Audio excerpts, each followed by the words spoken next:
Tiers livre quotidien sur YouTube, écran de nuit, une semaine avec le livre qui va sortir d'ici quelques jours, Arnaud Maizetti, Bernard-Marie Coltès, prologue, enfance de l'art, 1968. Janvier 1968, la scène est à Strasbourg. Maria Casares s'avance, c'est Médée. Dès les premiers mots, le choc est puissant. La comédienne espagnole joue le rôle d'une vie. Dans son corps, c'est la tragédie même. Et dans sa présence, la violence calme qu'elle impose au moindre mouvement, il y a la sauvagerie et la douceur, la beauté qui s'incarne, la force d'un appel. Il y a surtout l'origine d'un désir. Au milieu du public, un jeune homme pris de vertige sort à la fin du premier acte.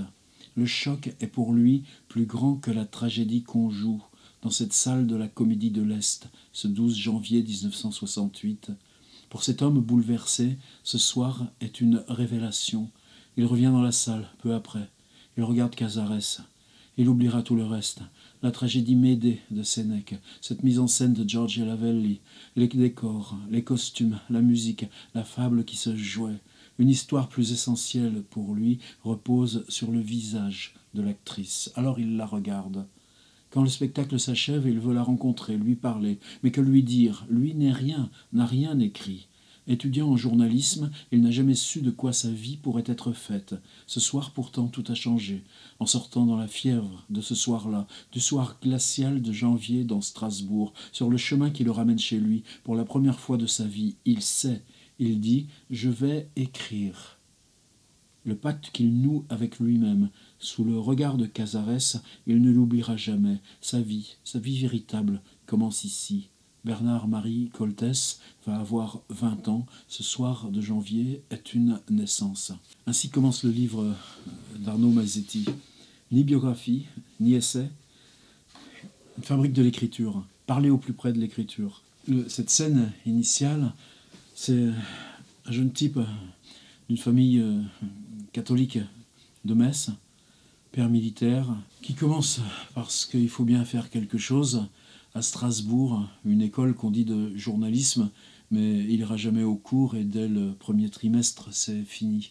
Les grands événements, ce sera mai 68, et puis découvrir en spectateur, mais spectateur immergé, cette espèce de brassement qui prend le pays, qu'il découvre en même temps.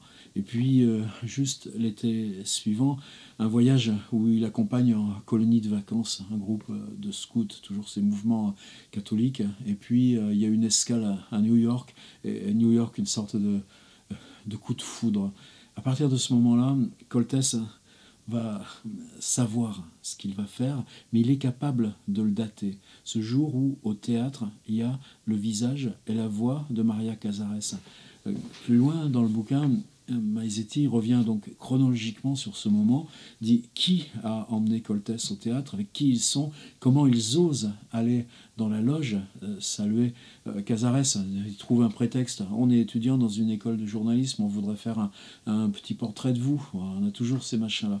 Et puis, en même temps, cette réaction qu'il dit ensuite, quand il se met sérieusement au théâtre, ça pour moi, c'est ça la révélation dans cette première partie de livre. J'avais jamais compris dans ces errances comme ça des premiers temps universitaires, ce qui déporte Coltès comme ça sur le montage de textes, à partir d'un livre de Gorky. Comment lui-même avait fait sa propre école et la rage qu'il avait mis dans le théâtre indépendamment de l'écriture pour que progressivement ça vienne à l'écriture.